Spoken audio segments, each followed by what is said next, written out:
Hey Mojoholics, welcome to Inside Watch Mojo episode 5. Well, first things first, we would like to thank you guys for helping us reach another milestone. We have reached 2.5 billion all-time views on YouTube, which is such a bonkers number. I have to make sure I get it right because I can't wrap my head around it. Yeah, it's pretty insane. We're at 4 billion all-time on all websites, and on YouTube alone we crossed 2.5 billion, which is pretty impressive. Thank you very much. I think there's only 30 or 40 channels that have reached that lofty milestone. And we also crossed over the weekend 6.75 million subscribers on our march towards 7 million. Right. And way back, well, whenever that happened, I don't remember. A couple months ago. Yeah. Lucas Colon decided, well, he didn't decide, we had a contest to memorialize us hitting 6.5 million subs on Twitter, and he won a Mojo Bucks for his trouble. And so as we approach 7 million subs, we would like you guys to comment or Twitter or Instagram, whatever, when you guys think, Instagram doesn't really make sense, when you guys think we will cross the 7 million sub Take a picture milestone. of a calendar with a big circle. I suppose you could do that. Do that. So, Facebook exclusives. Yeah, so basically you probably heard this week the Young Turks are going to be, they're going to be publishing a new series on YouTube as well, but they're going to kind of make it more Facebook centric, which kind of was really a good PR move, if nothing else, because everybody talked about it, and that's why those guys are so smart. Fair enough. And I think for us, we've sat on the fence because we got, almost 7 million subscribers, faithful folks that love us on YouTube, and we have like less than 100,000 fans on Facebook, so I'm always more prone to serve you guys on YouTube. But what we're going to start doing is for the really, really hardcore, fans, is we're going to basically take the introduction and the entry number 10 of a given top 10 list that's coming out, let's say, in a given week, and we're going to put that as a sneak peek on Facebook and eventually probably Twitter as well. So if you guys are a subscriber on YouTube and you really, really can't wait and you want to get that glimpse into a video before anyone else, then you know what you got to do. You got to become a fan on Facebook. That's cool. Now, for those of you who love and comment and really get involved in our videos and live in Montreal, we have some good news for you. We have a job opening.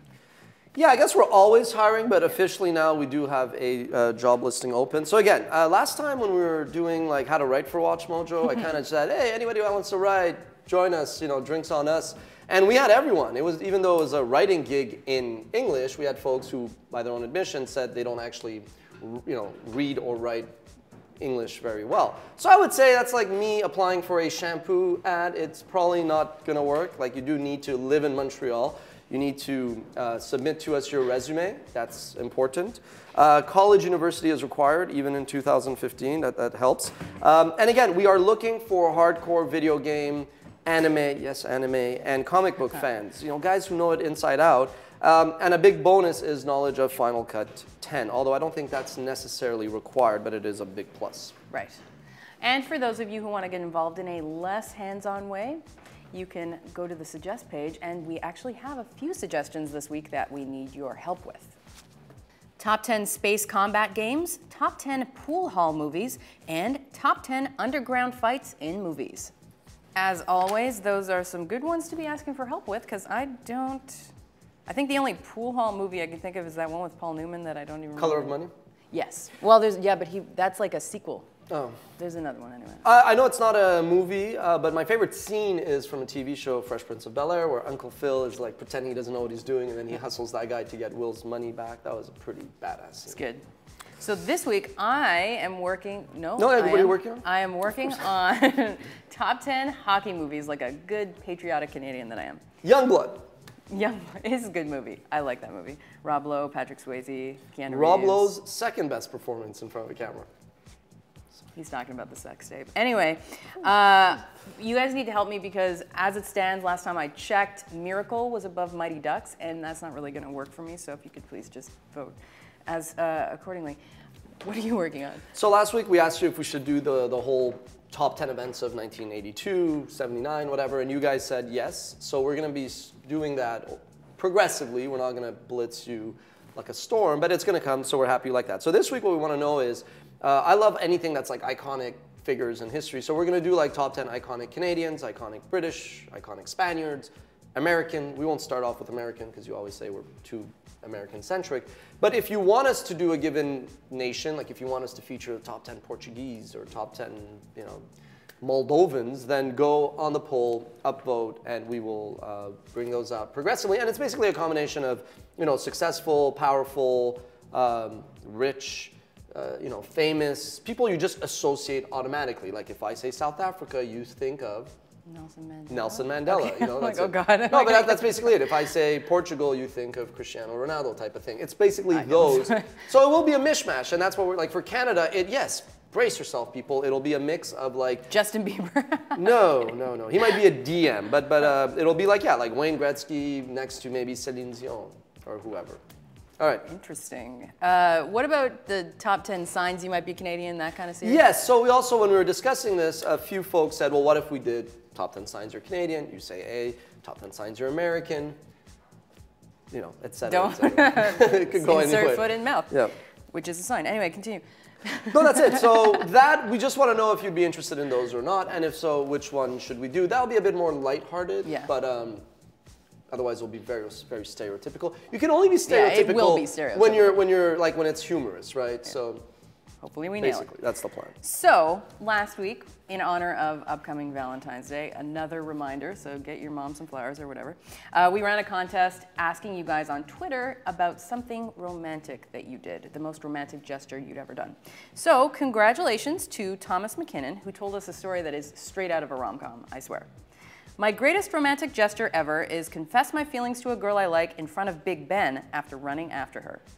So chasing after girls, that's violent imagery. Does he tackle her down as well? I hope not. Does he give her knee pads before so if she falls, then she doesn't get hurt? Well, it sounds like something out of a rom-com, whatever. Sandra Bullock, I already see it. Yeah. So congratulations, Thomas. You win a Mojo box, if I'm not mistaken. Yes. Sure, why not? Great. Now on to this week's contest, which does not have to do with Valentine's Day. On Twitter or Instagram with the hashtag WMQuestion, as always, send us a picture that represents how cold it is where you are. Now, I guess that means that we are excluding people in like California or hot countries, but I don't care because you're in a hot country, so shut up. And scene. Anyway, so final thing to talk about, which is something we've been kicking around and I don't know much about, is the WatchMojo Mojoholic Conference. Ooh, what yes. is the deal with that? So, I mean, not more than once a month or once a week, we'll get an email by someone saying, you guys should have some kind of big shindig where we could come and kind of like meet Rebecca and Dan and the staff and all that. And I'm like, yeah, I don't think there's much demand for that, frankly. But at the same time, you know, when we did a couple weeks ago, top 10 ways to get into the video game industry, I couldn't help but notice that a lot of you then asked for how to get into the music industry, how to get into the, you know, movie industry, TV business and all that.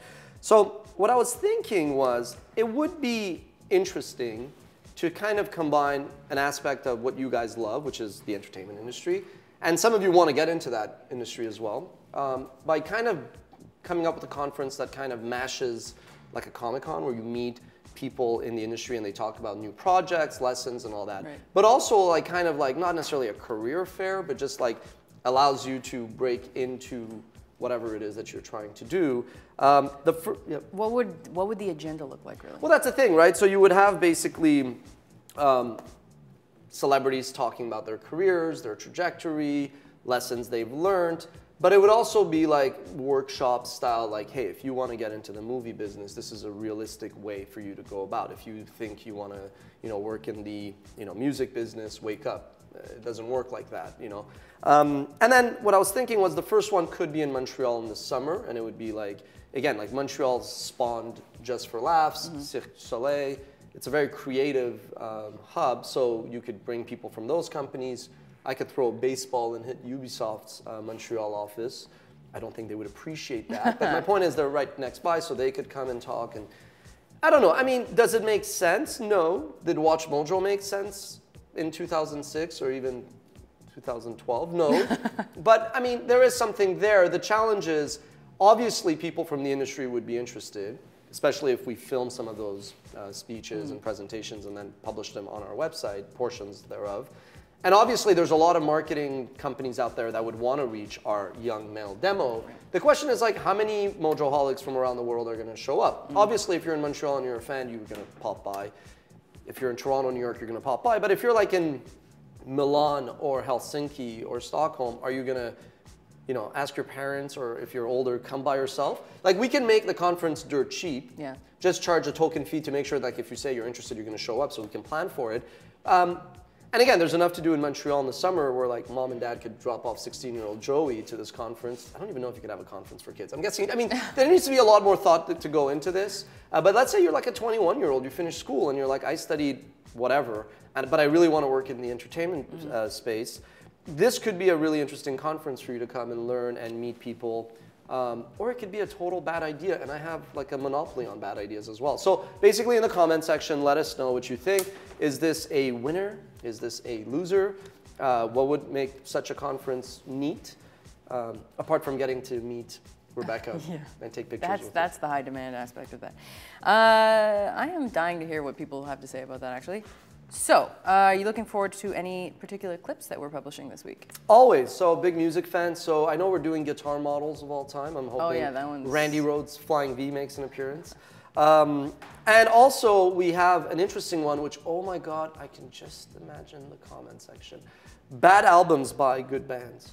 Oh, yeah. I think that was my idea. I mean, that one is very subjective because it's like there's literally a bad album, and then there's like an album that's not quite on par as the rest of a discography, which, so like Chinese Democracy versus the Spaghetti Incident? Yeah, you know. Or at least in your opinion? Yeah, no comments. But basically that's the idea, right? So we'll see. How about you? In honor of the Oscars, the upcoming Oscars, we are doing a foreign film series. So we have like top 10 Japanese films, Italian films, films from Russia and the Soviet Union, etc. So that one I'm looking forward to hear how I butcher all those languages. I look forward to seeing all the expert Mojoholic movie connoisseurs bash us for whatever we pick. But hopefully you guys appreciate that. I'm just telling you, when you guys say, the 2 or 3 of you in the comments who are like, oh my God, WatchMojo, you're pumping out all these. If you knew the amount of time that our research team put into that series, which, let's be honest, will not even do as well as like top 10 explosions or top 10, you know, girl-on-girl lesbian make-out scenes. But my point is, that's like the effort we put because we know you guys are big movie fans, but it's so much work went into those that we hope you guys like it. Yeah. And again, I'm sure there's going to be an odd mistake here and there. It happens. Go easy on us. But that's true. Thanks for watching, guys. See you next week.